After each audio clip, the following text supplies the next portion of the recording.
अगर आप जॉर्डन के शहर ओमान में जाएं तो वहाँ पे एक सिटाडेल है। सिटाडेल कहते हैं किले को।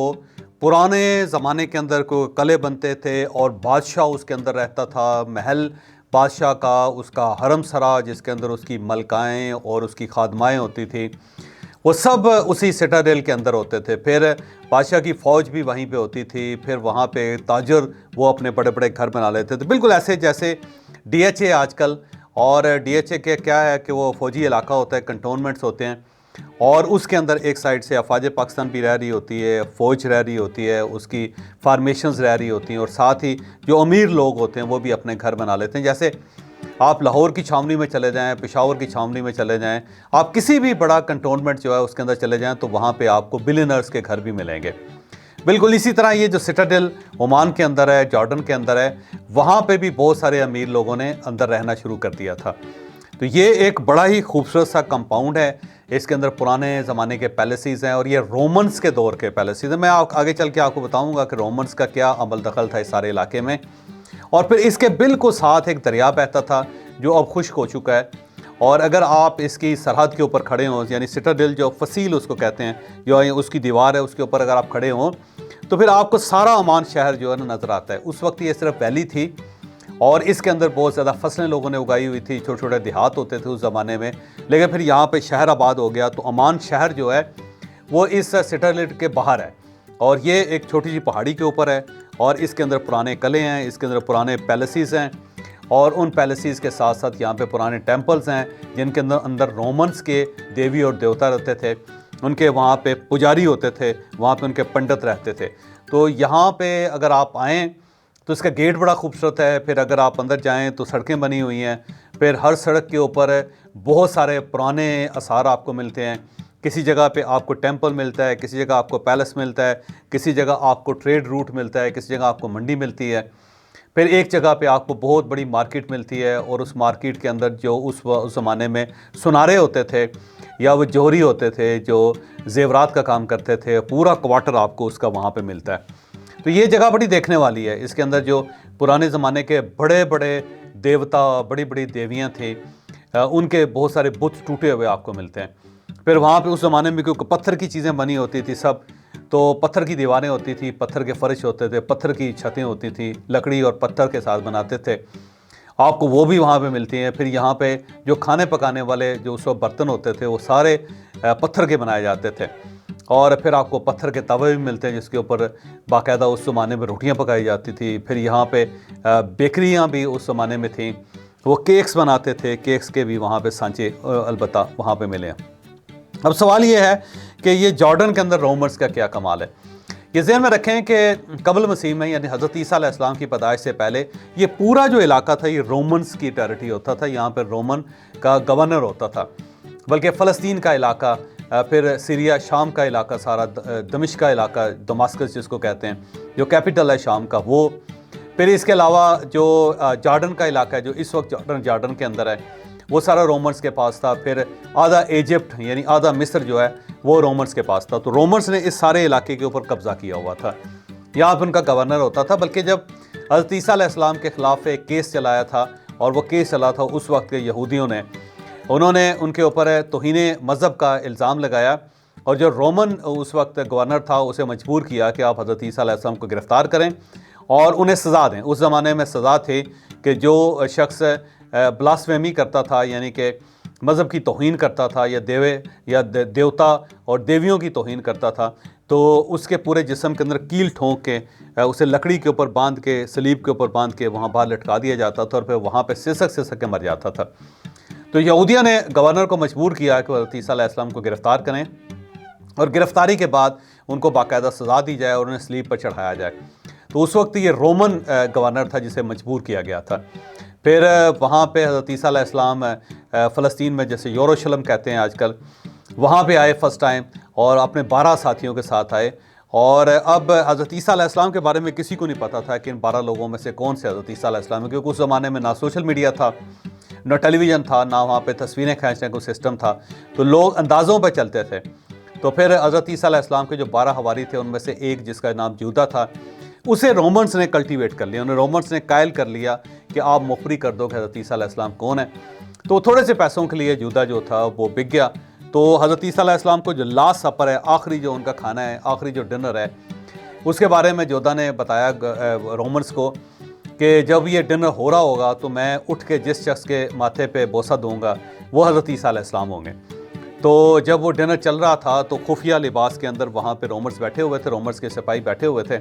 तो जूदा अपनी जगह से उठे और उठ के उन्होंने हज़रत ईसा अलैहिस्सलाम के माथे पे बोसा दिया और फौरी तौर पे फिर वो सारे जो खुफिया सिपाही थे वो खड़े हुए और उन्होंने हज़रत ईसा अलैहिस्सलाम को गिरफ़्तार कर लिया।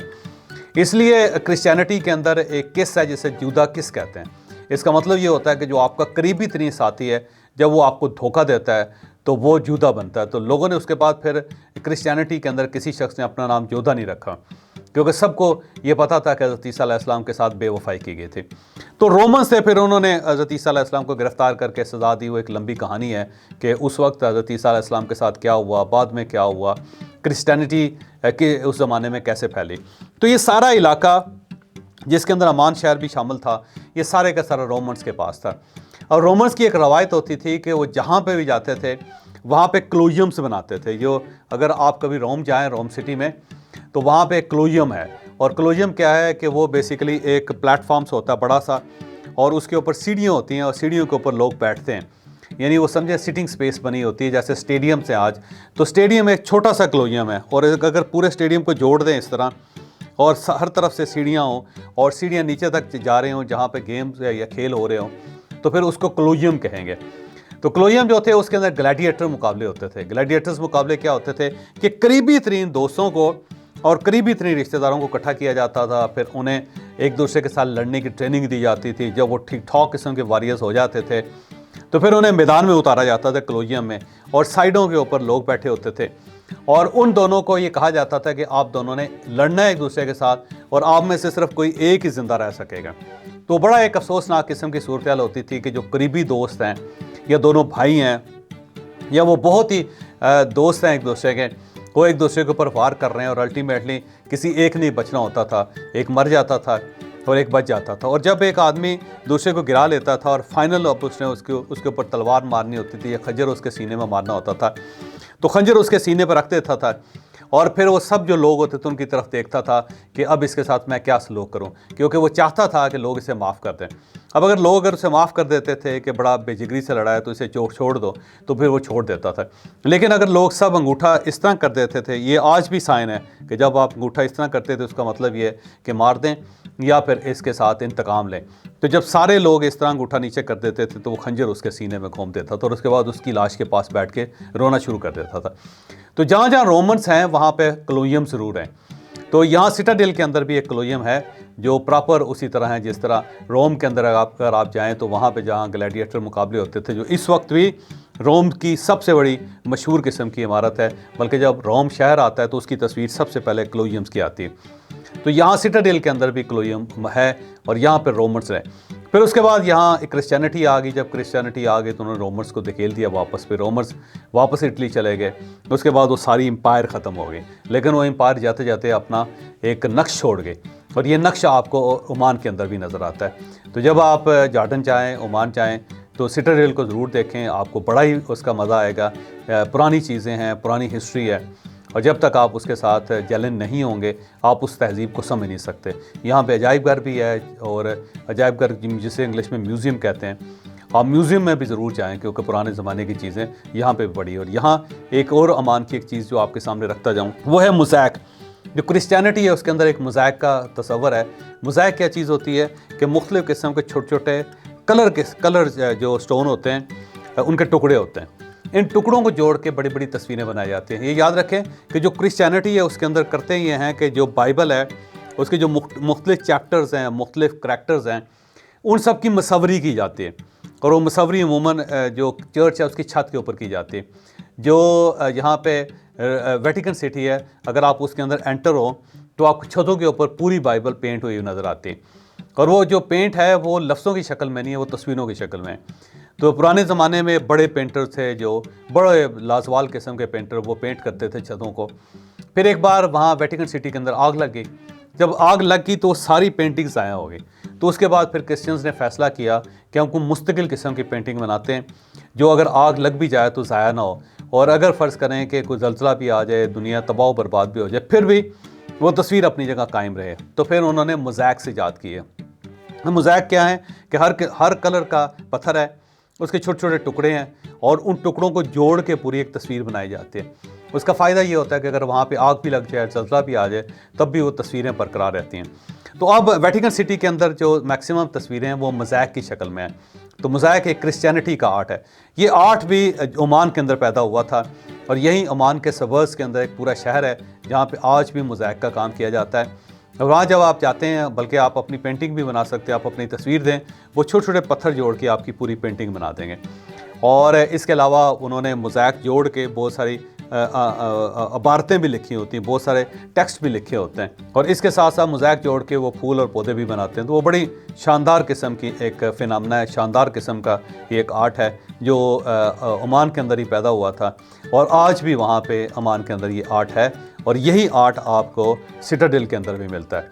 आप जब जाते हैं तो कई ऐसी इमारतें हैं जिनके फ़र्शों के ऊपर मोज़ैक बने हुए हैं और वो मोज़ैक बाकायदा एक कहानी बयान कर रहे होते हैं। तो ओमान ज़रूर जाएँ, यानी जॉर्डन ज़रूर जाएँ, सिटाडेल भी ज़रूर जाएँ और वहाँ पे मोज़ैक्स भी देखें और साथ पुरानी तहज़ीब भी देखें। ये ओमान के टॉप पे पुराने आसार कदीमा है, इसको सिटाडेल कहते हैं ये। और यहाँ पे क्योंकि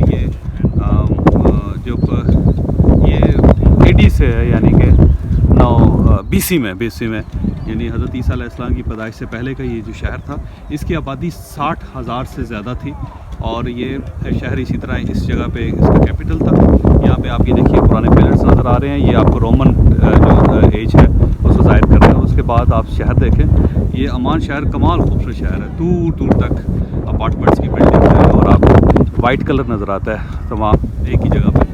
तो ये इसे आप वाइट सिटी भी कहते हैं लोग, क्योंकि इन्होंने हर जो बिल्डिंग है उसको सफ़ेद रखा हुआ है। यहाँ पे सिर्फ सामने येलो बिल्डिंग्स हैं। ये येलो बिल्डिंग्स का मतलब ये है कि यहाँ पे फ़लस्तीनी लोग रहते हैं। जो फ़लस्तीन के महाजरीन थे, जब वो 1967 में यहाँ आए तो उनको ये इलाका अलाट किया गया था और इस अलाटमेंट की वजह से इनका जो कलर है वो येलो रखा गया बिल्डिंग्स का। ये पीछे जो अमान शहर का जो नया इलाका है, जो बड़े होटल्स आपको नज़र आ रहे हैं, हाई राइज। और उसके अलावा यहाँ से अगर देखिए पहाड़ था पहले और उसके आगे दाएं बाएं पूरी पहाड़ी हैं जिसके ऊपर ये शहर आबाद है और बहुत ही खूबसूरत शहर है ये अमान, जॉर्डन का कैपिटल। सामने वो किंग का पैलेस भी है और ये जगह, और ये जिसको कहते हैं सिटाडेल, और ये इनके पुरानी जो इमारतें हैं जो आसार कदीमा है वो। अगर आप हमारे साथ जाना चाहें तो हमारे जो टूर्स हैं वो जॉर्डन जाते रहते हैं और जॉर्डन के अंदर हमारे ग्रुप्स भी जाते हैं, इंडिविजुअल भी जाते हैं। अगर आप अपनी फैमिली का ग्रुप बनाना चाहते हैं, आप अपनी फैमिली का ग्रुप बना सकते हैं, आप अकेले भी जा सकते हैं, आप अपनी बेगम साहिबा के भी साथ जा सकते हैं, आप 2-4 दोस्त मिल के भी अपना एक टूर बना सकते हैं। इस टूर में हम आपकी ये मदद कर सकते हैं कि आपको एक पूरा टूर डिज़ाइन कर दें। हमारे वहाँ पे प्रॉपर सेटअप है, वहाँ पे हमारे वेंडर्स हैं, उन वेंडर्स के साथ हम आपको कोऑर्डिनेट करवा देंगे, आपके वीज़े का प्रोसेस जो वो करवा देंगे और उसके बाद आपकी एयरलाइन है, बाकी आपकी आइटनरी है, वो सारी की सारी हम आपको बना देंगे और ये भी बताएंगे कि कहाँ कहाँ आपको जाना चाहिए और किस तरह जाना चाहिए। तो आप आईबैक्स से रब्ता कर सकते हैं, हमसे रब्ता कर सकते हैं, नंबर आपकी स्क्रीन पे आ रहा है। और आप जब जॉर्डन जाना चाहें तो हम आपको फुल सपोर्ट कर सकते हैं। आप हमारी मदद ज़रूर लें, इसका आपको फ़ायदा होगा।